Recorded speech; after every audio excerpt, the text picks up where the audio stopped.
ನಮಸ್ಕಾರ. ಉತ್ತರ ಕರ್ನಾಟಕ ನ್ಯೂಸ್ನ ಬೀದರ್ ನ್ಯೂಸ್ ರೌಂಡಪ್ಗೆ ಸ್ವಾಗತ. ನಾನು ಹನುಮಂತ್ ದೇಶ್ಮುಖ್. ಬನ್ನಿ ಕ್ವಿಕ್ ಆಗಿ ನೋಡೋಣ ಈ ದಿನದ ಪ್ರಮುಖ ಸುದ್ದಿಗಳನ್ನು. ಇಂದು ಬೆಳಗ್ಗೆ ಕಸಾಯಿಖಾನೆ ಮೇಲೆ ಶಾಸಕ ಶರಣು ಸಲ್ಗಾರ್ ದಾಳಿ ಮಾಡಿದ್ದಾರೆ.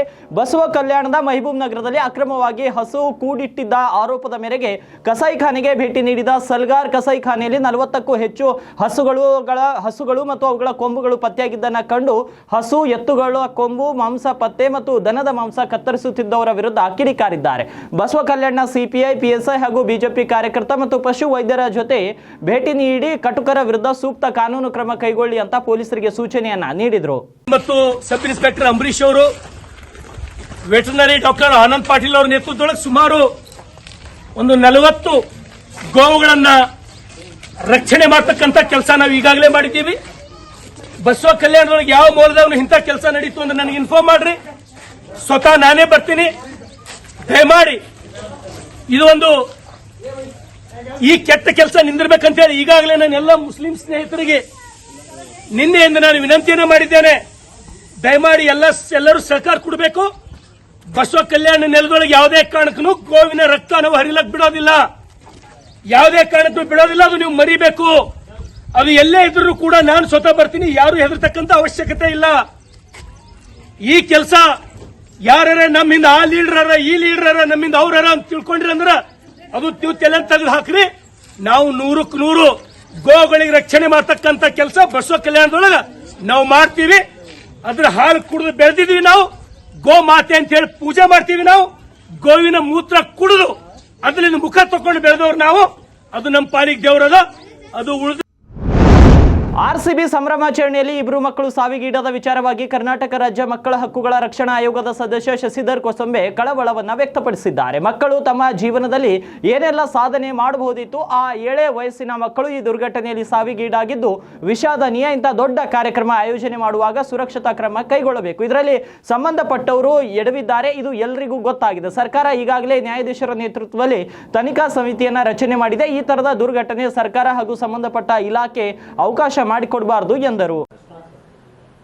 ಕಳೆದೆರಡು ದಿನಗಳ ಹಿಂದೆ ಆರ್ಸಿಬಿಯ ಸಂಭ್ರಮಾಚರಣೆಯಲ್ಲಿ ಕಾಲ್ತುಳಿತಕ್ಕೊಳಗಾದ 11 ಜನರಲ್ಲಿ ಯಾದಗಿರಿ ಜಿಲ್ಲೆಯ ಶಿವಲಿಂಗ್ ಕುಂಬಾರ ಹಾಗೂ ದಿವ್ಯಾಂಶಿ 2 ಮಕ್ಕಳು ಅಪ್ರಾಪ್ತ ಮಕ್ಕಳು ಸಾವಿಗೀಡಾಗಿದ್ದು ಕರ್ನಾಟಕ ರಾಜ್ಯ ಮಕ್ಕಳ ಹಕ್ಕುಗಳ ಆಯೋಗ ತೀವ್ರವಾಗಿ ಕಳವಳ ವ್ಯಕ್ತಪಡಿಸ್ತಾ ಇದೆ. ಯಾಕಂದರೆ ಮಕ್ಕಳು ಅವರು ತಮ್ಮ ಜೀವನದಲ್ಲಿ ಏನೆಲ್ಲ ಸಾಧನೆ ಮಾಡಬಹುದಾಗಿತ್ತು, ಜೀವನದಲ್ಲಿ ಏನೆಲ್ಲ ಖುಷಿ ಸಂತೋಷ ನೋಡ್ತಕ್ಕಂಥ ಆ ಎಳೆ ಮಕ್ಕಳು ಈ ಥರ ಒಂದು ದುರ್ಘಟನೆಯಲ್ಲಿ ಸಾವಿಗೀಡಾಗಿದ್ದು ಇದು ಸರಿಯಾದ ಕ್ರಮವಲ್ಲ.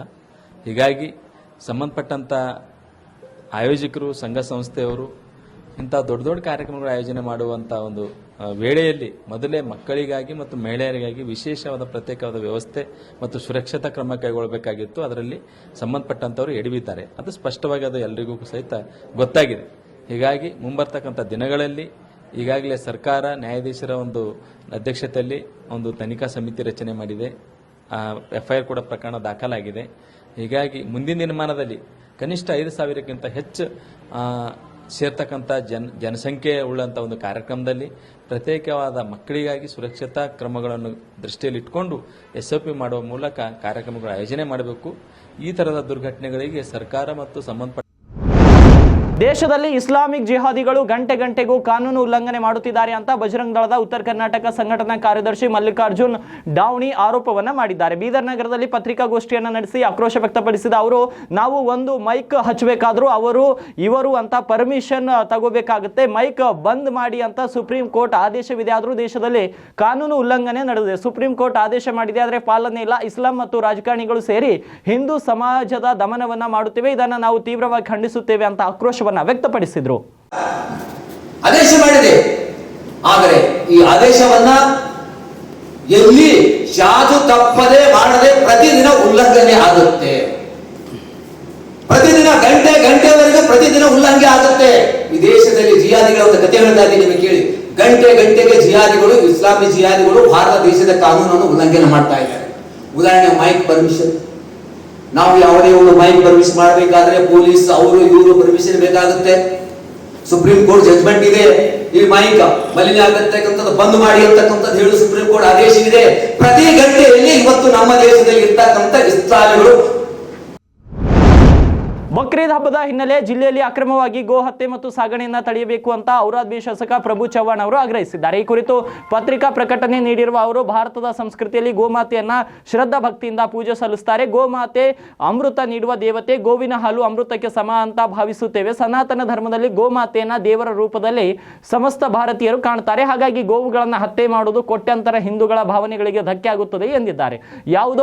ಯಾವುದೋ ಗೋವು ಕೂಡ ಅಕ್ರಮವಾಗಿ ಸಾಗಾಟವಾಗಬಾರದು. ಗೋಮಾತೆಗೆ ಬಲಿ ಕೊಡುವ ಅಲ್ಲೂ ಅವಕಾಶ ಮಾಡಿಕೊಡಬಾರದು, ಇಲ್ಲವಾದಲ್ಲಿ ನಾನು ಸುಮ್ಮನಿರುವುದಿಲ್ಲ ಅಂತ ಶಾಸಕರು ಎಚ್ಚರಿಸಿದ್ದಾರೆ. ಬೀದರ್ನ ಜಮಿಸ್ತಾಪುರದಲ್ಲಿ 4 ಎಕರೆ ಜಮೀನನ್ನ ಖಾಸಗಿ ವ್ಯಕ್ತಿಗಳು ಅತಿಕ್ರಮಣ ಮಾಡಿರುವುದಾಗಿ ಗ್ರಾಮಸ್ಥ ಮೊಹಮ್ಮದ್ ಸವಿ ಆರೋಪವನ್ನ ಮಾಡಿದ್ದಾರೆ. ನಾನು 2006ರಲ್ಲಿ ಈ ಜಾಗದ ವಿಷಯವಾಗಿ ನಾನು ಕೋರ್ಟ್ ಮೆಟ್ಟಲೇರಿದ್ದೆ. ಕೋರ್ಟ್ ನಮ್ಮ ಪರವಾಗಿ ಆರ್ಡರ್ ನೀಡಿದ್ರೂ ಸಹ ಕೆಲವು ಖಾಸಗಿ ವ್ಯಕ್ತಿಗಳು ನಮ್ಮ ಜಾಗವನ್ನ ಕಸಿದುಕೊಳ್ಳಲು ಪ್ರಯತ್ನವನ್ನು ಪಡುತ್ತಿದ್ದಾರೆ. ನಮ್ಮನ್ನ ಹೆದರಿಸಲು ಬೆದರಿಸಲು ಕೂಡ ಪ್ರಯತ್ನ ಪಡುತ್ತಿದ್ದಾರೆ ಅಂತ ಆರೋಪವನ್ನ ಮಾಡಿದ್ದಾರೆ. ये बिदर की आवाम से कहना चाह रहा हूँ, ये जमिस्तानपुर में 4 एकड़ 17 गुंठे ज़मीन है, सर्वे नंबर 6, और ये कोर्ट का आर्डर हो गया है. 2006 में केस डाले थे उन्होंने, एक 6 में आर्डर, उसके बाद 12 में आर्डर हुआ बिदर में. उसके बाद हाई कोर्ट को गए उन्होंने अपील, फिर ये 24 में आर्डर हो गया. उसके बाद मैं तहसीलदार को मैं आर्डर लाते कि पहले दे दिया है कापी ये नाम चेंज करने के लिए. अभी तक हमारा काम नहीं हुआ और यहाँ ज़मीन पे आके लोग कब्ज़ा कर रहे और हमको टॉर्चर दे रहे कि यहाँ ज़मीन पे आएंगे तो मारेंगे तोड़ेंगे बोल के. और बिदर के लोग हैं जो ज़मीन खरीदे, मैं उनका नाम लेना नहीं चाह रहा हूँ कि किसी को नहीं, वो नाम नहीं लेना है. हम जिसके नाम से देना था कंप्लेंट, एसपी साहब को भी दे दिए है, डीसी साहब को भी दे दिए, सर्कल साहब को, डीजीपी साहब को, सबको दे दिए. और हमको सर बोले ठीक है हम उसकी इंक्वायरी करेंगे, आपको क्या है इंसाफ दिलाएंगे बोले. ಬೀದರ್ ದಕ್ಷಿಣ ಕ್ಷೇತ್ರದ ವಿಠಲಪುರ ಗ್ರಾಮದ ಸರ್ಕಾರಿ ಹಿರಿಯ ಪ್ರಾಥಮಿಕ ಶಾಲೆಯಲ್ಲಿ 32 ಲಕ್ಷ ರೂಪಾಯಿ ವೆಚ್ಚದಲ್ಲಿ ನಿರ್ಮಿಸಿರುವಂತಹ 2 ಸುಸಜ್ಜಿತ ಕೊಠಡಿಗಳನ್ನು ಬೀದರ್ ದಕ್ಷಿಣ ವಿಧಾನಸಭಾ ಕ್ಷೇತ್ರದ ಶಾಸಕ ಶೈಲೇಂದ್ರ ಬೆಲ್ದಾಳೆ ಉದ್ಘಾಟಿಸಿದ್ದಾರೆ. ನಂತರ ಕಟ್ಟಡವನ್ನು ಉತ್ತಮವಾಗಿ ನಿರ್ವಹಣೆ ಮಾಡುವಂತೆ ಶಿಕ್ಷಕರಿಗೆ ಸೂಚನೆ ಕೂಡ ನೀಡಿದ್ದಾರೆ. ವಿವಿಧ ಹಂತಗಳಲ್ಲಿ ಸರಿಗಮಪ ಅಂತಿಮ ಸುತ್ತಿಗೆ ಬಂದಿದೆ. ಕಳೆದ ತಿಂಗಳ ಮೇ 24-25ರಂದು ಸೆಮಿಫೈನಲ್ ನಡೆಯಿತು. ಆಗ ಶಿವಾನಿ, ರಶ್ಮಿ, ಆರಾಧ್ಯ ರಾವ್, ಬಾಳು ಬೆಳಗುಂದಿ, ದ್ಯಾಮೇಶ್ ಹಾಗೂ ಅಮೋಘ ವರ್ಷ ಫಿನಾಲೆಗೆ ಏರುವ ಅವಕಾಶವನ್ನು ಪಡೆದರು. ಅದರಲ್ಲಿ ಫೈನಲ್ನಲ್ಲಿ ರಶ್ಮಿ ಡಿ, ಶಿವಾನಿ, ಬಾಳು ಬೆಳಗುಂದಿ, ಆರಾಧ್ಯ ರಾವ್, ದ್ಯಾಮೇಶ್ ಮತ್ತು ಅಮೋಘ ವರ್ಷ ಇದ್ರು. ಈಗ ಅಂತಿಮ ಸುತ್ತಿಗೆ 3 ಆಯ್ಕೆಯಾಗಿದ್ರು. ಆ 3ರಲ್ಲಿ ಕೂಡ ಹೆಣ್ಣು ಮಕ್ಕಳೇ ಅನ್ನೋದು ವಿಶೇಷ. ಶಿವಾನಿ, ರಶ್ಮಿ ಹಾಗೂ ಆರಾಧ್ಯ ರಾವ್ ಟಾಪ್ 3ರಲ್ಲಿ ಇದ್ರು. ಆ ಪೈಕಿ ಶಿವಾನಿ ವಿನ್ನರ್ ಆಗಿದ್ದಾರೆ, ಆರಾಧ್ಯ ರಾವ್ ರನ್ನರ್ ಅಪ್ ಆಗಿದ್ದಾರೆ, ರಶ್ಮಿ 2ನೇ ರನ್ನರ್ ಅಪ್ ಆಗಿದ್ದಾರೆ. ಜೂನ್ 7ರಂದು ಟಿವಿಯಲ್ಲಿ ಎಪಿಸೋಡ್ ಕೂಡ ಪ್ರಸಾರ ಕಾಣಲಿದೆ.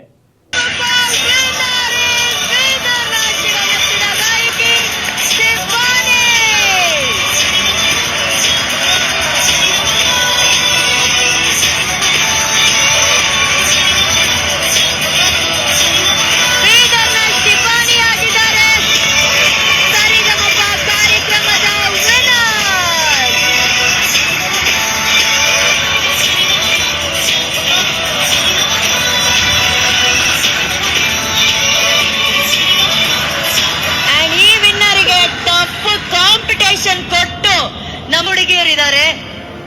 ಆ ಹುಡುಗಿ ಯಾರು ಅನ್ನೋದನ್ನ ಯಾರು ಅಂತ ಹೇಳ್ತಿದ್ದಾರೆ ಮಧ್ಯದಲ್ಲಿ ನಿಂತಿರುವಂತ ಈ ಹುಡುಗಿ.